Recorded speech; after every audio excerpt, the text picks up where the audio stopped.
pessoal, o livro escolhido é Meu Pé de Laranja Lima, do José Mauro Vasconcelos. O livro ele foi originalmente publicado em 1968 pela editora Melhoramentos. Na verdade, na época, Companhia Melhoramentos, eu acho. E ele, hoje, a edição que eu tenho foi publicada em 2025 também pela editora Melhoramentos.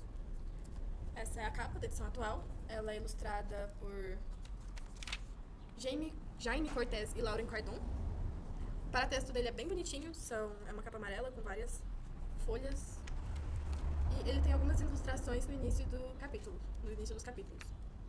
Não é um livro ilustrado, é um livro com ilustrações. Até porque elas não estão originalmente inseridas nesse livro, ele pode ser lido sem elas, né? E a narrativa, ela se passa mais ou menos na década de 40. É uma narrativa autobiográfica, ficcional, mas autobiográfica, do José Mauro Vasconcelos, que é o autor do livro. E é uma história sofrida. É uma história que ela tem pontos de felicidade, mas ela te esmaga no final. É a história de um menino de 5 anos, que é muito atentado. É uma criança que, como com todas as outras, ele apronta.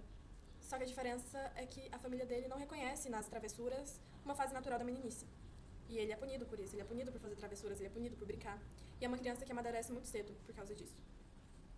Ele vem de uma família desestruturada, a mãe dele é a principal provedora financeira da família, porque o pai dele está desempregado.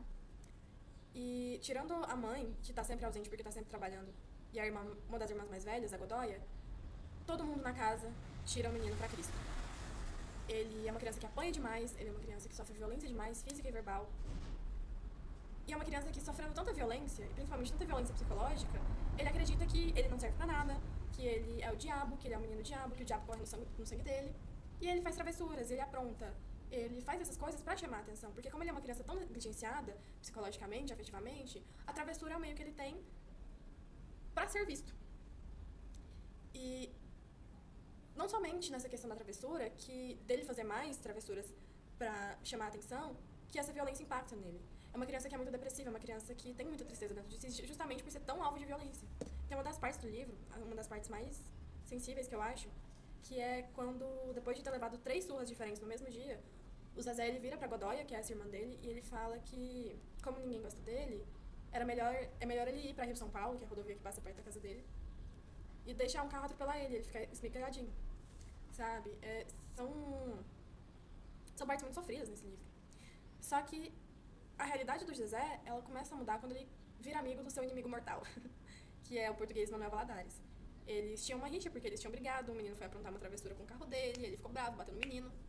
Só que depois, quando ele encontra o Zezé numa situação difícil, ele tinha machucado o pé, e se ele falasse pra família dele, ele ia levar uma surra, então ele finge que não machucou, e ele vai com um corte super fundo no pé pra escola. E o português, ele passa com o carrão dele, que o Zezé diz que é o carro mais lindo do mundo, e ele ajuda o menino, leva ele pro hospital, dá ponto, cuida do pé dele, e depois leva ele pra uma quitanda e compra um doce pra ele.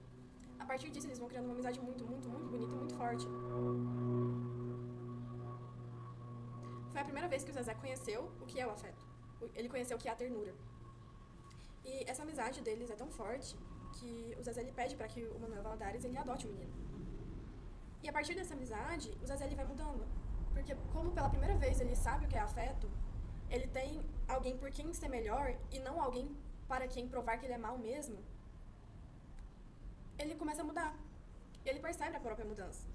Ele vê que ele tá ficando melhor, que ele tá indo mais pra escola. Quer dizer, não indo mais pra escola, mas que ele tá se desempenhando melhor. Aqui na página 137, quando tá no auge da amizade deles.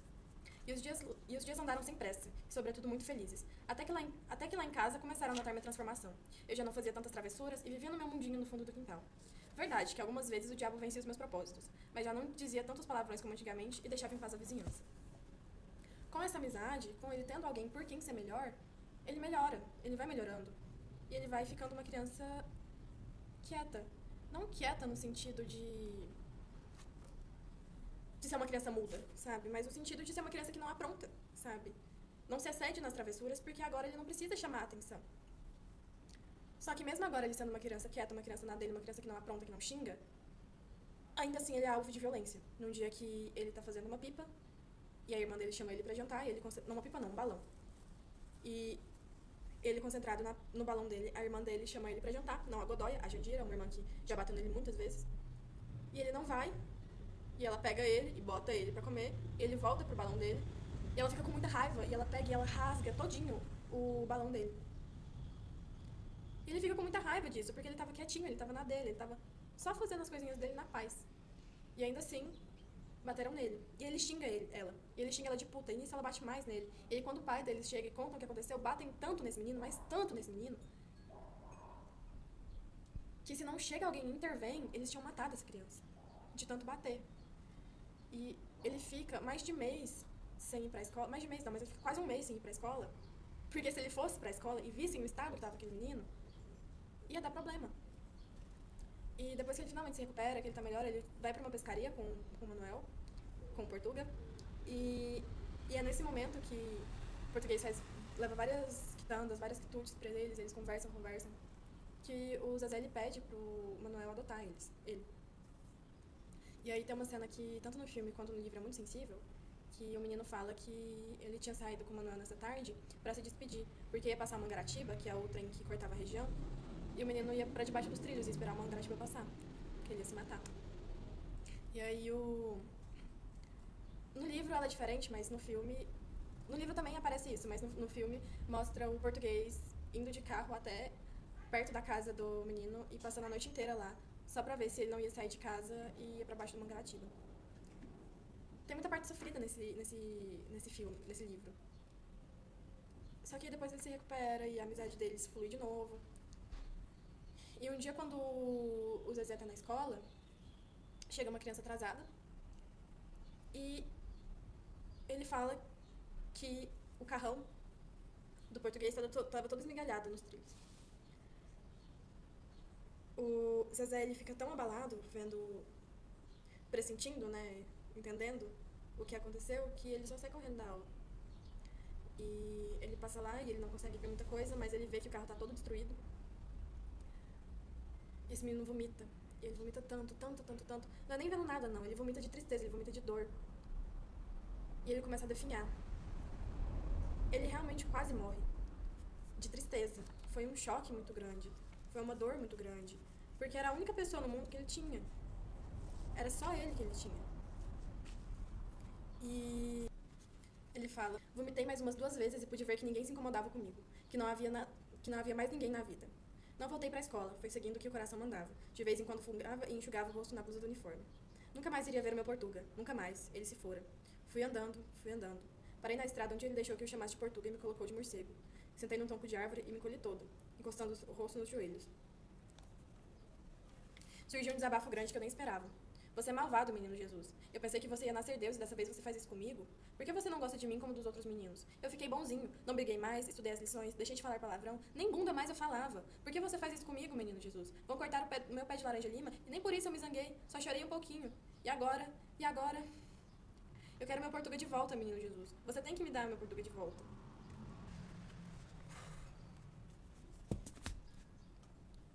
Duas personagens que eu não citei nessa história foram o Ariovaldo, que era um cantor da região que o Zezé faltava aula toda terça-feira pra ir vender os discos não, vender os folhetinhos de música.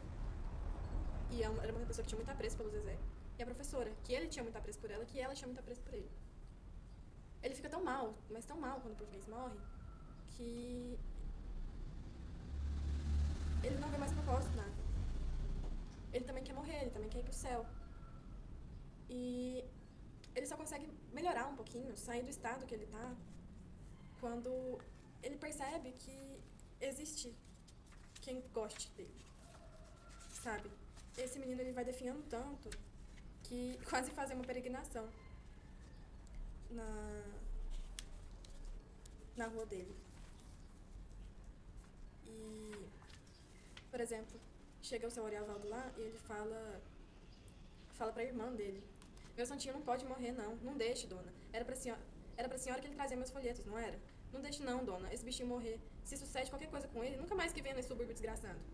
E aí ele vai no quarto do Zezé e fala: Espi, Zezé, você precisa ficar bom e cantar mais eu. Quase não tenho vendido nada. Todo mundo pergunta: ei, Ariovaldo, cadê seu canarinho? Você promete que vai ficar sãozinho? Promete. E...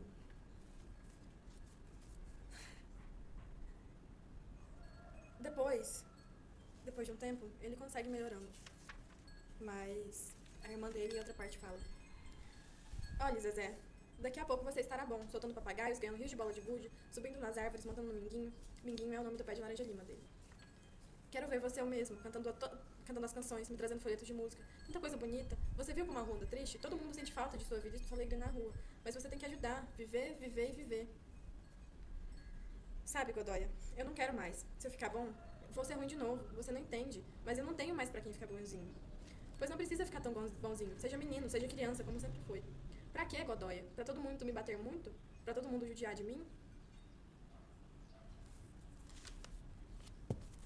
É uma criança que sofre tanta violência que ele realmente não vê por que ele ficar bom, não vê por que viver. A única pessoa que ele tinha no mundo era o português e ele morreu. Mas a obra acaba com uma carta dele já adulto, falando que sente saudades do português e ele volta um pouco a ser criança quando ele se lembra dele. Eu acho que... Bom, o resumo da obra já acabou.